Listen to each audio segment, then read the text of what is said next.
What does it take to be successful in 2024?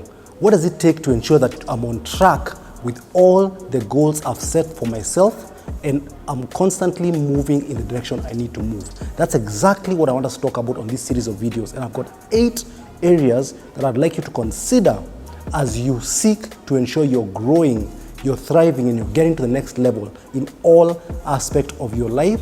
So watch this series and get to know where you can be able to map out success and how you can be able to track it as you move towards it. Looking forward to the conversation, and let's go.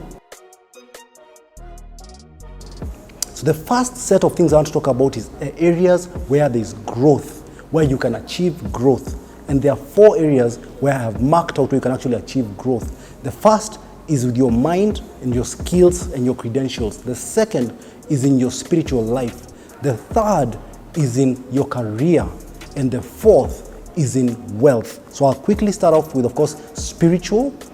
It's so important to be able to make a conscious decision that you shall grow spiritually, that you shall consciously spend time to reflect, to pray, to read, and see exactly what is going on with my spiritual life. Am I in tune and am I in step with the values I believe in, with what my purpose and my journey is all about? And being very intentional around course correcting when I've gone off track.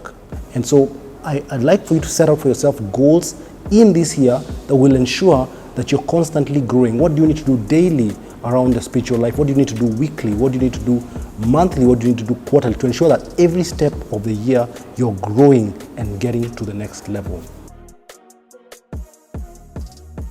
The second area of growth is our mind. It's so important that we protect our mind, we nurture our mind, we grow our minds. You know, our minds are like a garden, and the more you pour in, the more you cultivate, the more you nurture, more and more will come out of your mind. So it's so critical that in this year you put in place clear plans, clear goals. In fact, I'll have to call them stretch goals that you can be able to go for. You know, some of these could be around your academic, some people are working on a degree program or on a postgraduate program, short courses, on a certain skill set through an online program. You need to be very clear around what do I need to do every week, every month, every certain period of time to ensure that as the year progresses, for those who are hoping to finish up on a degree course, for those who are finishing or hoping to get the next level of the professional paper, you will actually be able to realize that. And that requires both money, requires time, and requires some focus and exertion. So it's very important for you to set aside growth that you will do or that you will realize in your academic, in your skill sets, in your credentials. The other area of growth that you need to be very keen about is growth in your career. It's so critical that you take responsibility for your career, that you take responsibility for your goals, you take responsibility for your growth. Now, in the last videos we did a couple of days ago, we talked about how our career path is not necessarily a ladder. We don't have to progress vertically, but sometimes it can be a complex structure. There could be lateral moves, there could be diagonal moves, there could be all kinds of moves. But ultimately, as you set aside what growth looks like, including getting new skill sets and being exposed through other roles, you need to take ownership of it and you need to put in place steps you shall take on a monthly, weekly, daily, and even annual basis to be able to move and progress in the way you desire to progress. So it's so important that you remember to own your journey, own your goals, own your dreams as you seek to grow in your career. So in this series, we'll be talking about growth. We've talked about growth in our career, growth in our spiritual life, growth in our mind. The other areas I want us to really talk about growth is growth in wealth. Ultimately, we work to build some wealth, to earn a living, but not just to earn a living, to be able to one day not be able to work. So putting in place effective wealth creation strategies is so critical. And I know sometimes we feel like the money we are receiving is not sufficient. We feel like we will be able to create wealth at a different stage of our life and not now.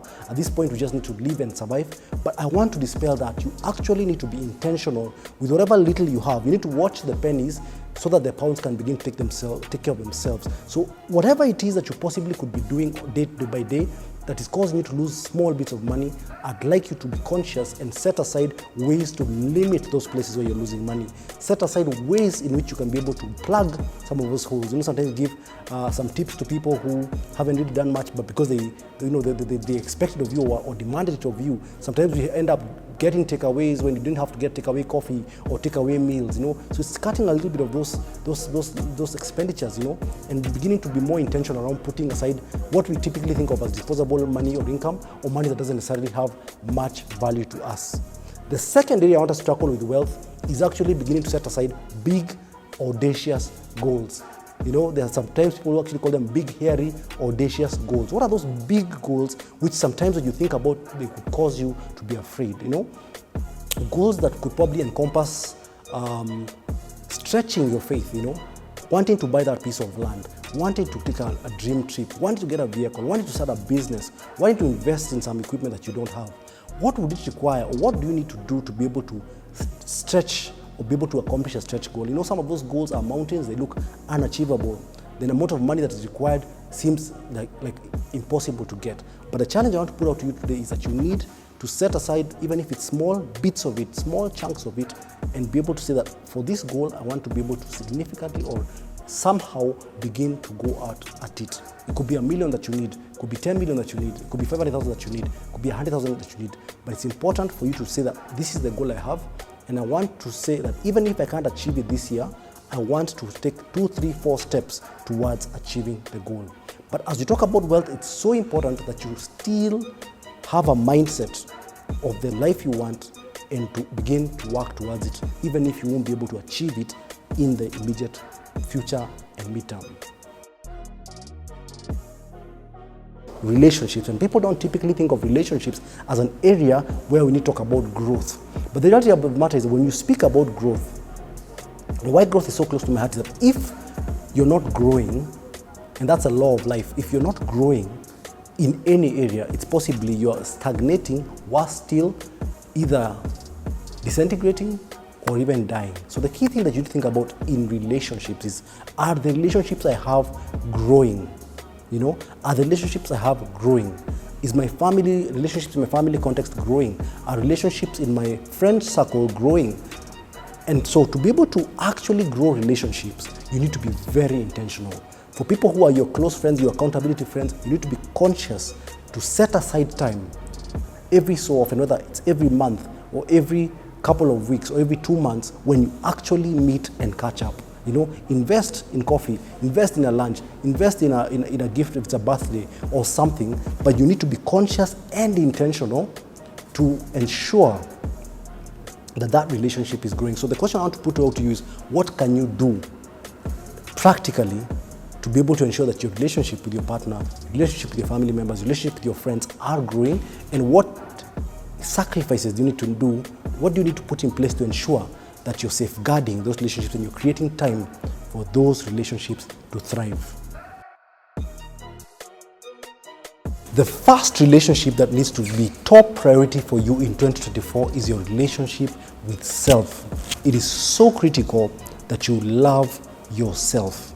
You need to constantly find ways of connecting with yourself, reflecting on yourself, checking in, and this is particularly important for men.